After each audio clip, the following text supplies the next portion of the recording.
बाजार के साथ आज रुपए में भी काफी ज्यादा जोश लौट कर आया है। रुपया आज 6 महीने की ऊंचाई पर पहुंच गया है। विदेशी निवेशकों से ज्यादा डॉलर की मांग के चलते आज डॉलर का भाव करीब 52 के नीचे पहुंच गया है। 51.86 के आसपास इस समय भी ट्रेड्स देखने को मिले हैं। यहाँ पर आगे की ट्रैजेक्टरी कितनी और मजबूत रह सकती है रुपए के लिए, इस पर एक राय लेंगे। अलपारी फाइनेंशियल सर्विसेज के प्रमित ब्रह्मभट्ट हमारे साथ है।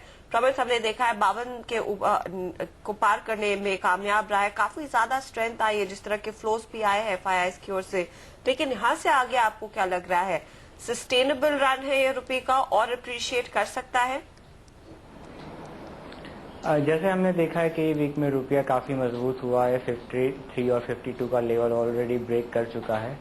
ये ज्यादातर एक सेंटिमेंटल रैली है, जिस हिसाब से गवर्नमेंट पॉलिसी रिफॉर्म्स की बात कर रही है, जिससे मार्केट को एक एक्सपेक्टेशन है कि फॉरेन इन्वेस्टमेंट इंडिया में ज्यादा आएगा, और उसके बेसिस पे ये आज हमने देखा है कि रुपये में एक रैली देखने को मिल रही है। ये 5150, 5180 एक स्ट्रॉन्ग सपोर्ट लेवल है डॉलर के लिए, जहां डॉलर को एक सपोर्ट मिल सकता है।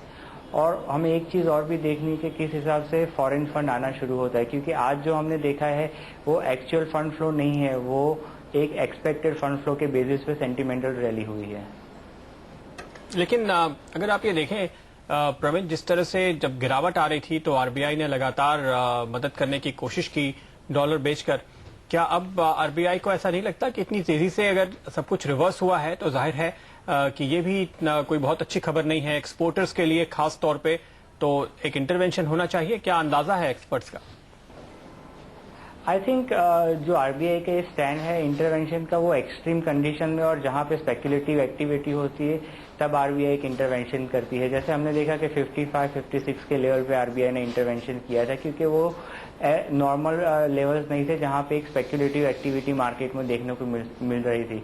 उसी हिसाब से लास्ट ईयर जुलाई में हमने जब देखा था रुपये ने 45 लेवल ब्रीच किया था, तब भी आरबीआई ने इंटरवेंशन किया था, क्योंकि उस टाइम पे भी एक्टिविटी जो थी वो एक स्पेकुलेटिव एक्टिविटी थी।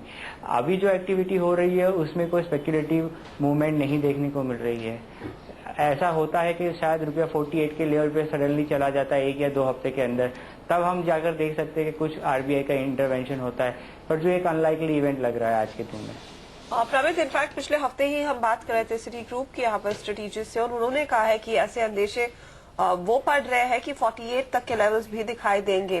क्या आप बिलीव करेंगे? इनफैक्ट सुन भी लेते हैं यहाँ पर माया भंडारी ने क्या कहा है। Well, we're expecting the dollar rupee to get to about 48, which is where it was just before the post-February blowout. And there are a few reasons why we think this is the case. I mean, I think fundamentally we have QE3, and QE3 weakens the dollar and lifts risk appetite. And in the global, and indeed in the emerging market context, we expect the rupee to be one of the key beneficiaries. कि क्या फिलहाल analysis है, क्या 48 तक के levels आपको भी दिख रहे हैं?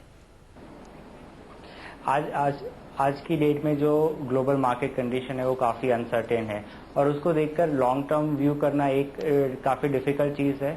आज इंडियन इकोनॉमी में जो भी फंडामेंटल प्रॉब्लम्स जो 1 महीने पहले थे, वो प्रॉब्लम्स आज की डेट में भी है। ऐसा नहीं है कि हमारा इन्फ्लेशन लेवल कम हुआ है या बेटर जीडीपी नंबर्स आ रहे हैं।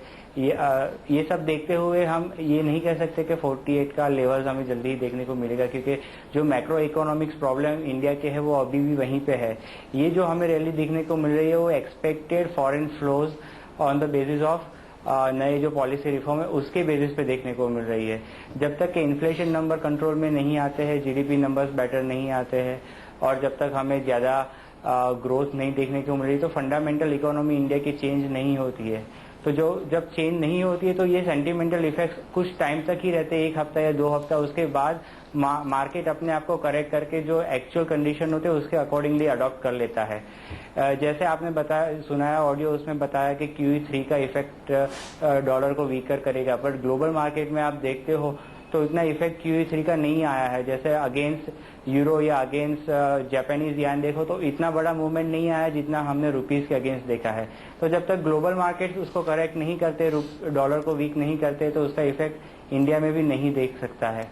और उसके अगेंस्ट में हम देखें तो यूरोपियन मार्केट की भी हालत इतनी अच्छी नहीं है, जैसे स्पेन के क्राइसिस वापस हो रहे, ग्रीस के भी इश्यूज चल रहे, तो उसके हिसाब से डॉलर को भी एक as a safe haven currency अभी भी माना जाता है। तो जब भी ऐसी कुछ बात बाहर आती है कि यूरोप में ये क्राइसिस चल रहा है या ये क्राइसिस बाहर आया है नया, तब वापस से हमें डॉलर एक स्ट्रांग स्थिति में देखने को मिल सकता है। तो सिर्फ ये बेसिस पे कि Q3 के बेसिस पे हम एक्सपेक्ट नहीं कर सकते कि डॉलर वीक होगा, और सिर्फ अनाउंसमेंट और पॉलिसी रिफॉर्म का जो हुआ उसके बेसिस पे भी हम नहीं बोल सकते कि पॉलिसीज के कितना डॉलर इनफ्लो होगा, क्योंकि हमारे फंडामेंटल्स अभी भी वीक है। तो इस समय आप कह रहे हैं कि सही स्ट्रैटेजी होगी कि आप डॉलर पे लॉन्ग रहें? डॉलर पे लॉन्ग एक लेवल्स देख के हम कर सकते हैं, जैसे अभी 5180 से 5150 एक सपोर्ट लेवल डॉलर के लिए डेफिनेटली बन रहा है। तो जब डिप्स होते हैं डॉलर प्राइस, डॉलर INR में, तो एक वो लेवल पे बाइंग कर सकते हैं। ओके प्रमित, शुक्रिया आपका हमारे लिए वक्त निकालने के लिए आज। और प्रमित फिलहाल ये मान रहे हैं कि रुपए ने शायद अच्छी खासी मजबूती दिखा दी है और अब यहाँ से आप थोड़ी वीकनेस इसमें आती हुई देख सकते हैं। 51.50 से 52 के बीच में रेजिस्टेंस है और उसी रेंज में रुपया पहुंच चुका है। काफी शानदार रिकवरी हालांकि 10% से अधिक के नेशनल लेवल से देखने को मिली है। और अब बात करते हैं मारुति की। मारुति के प्लांट में अगस्त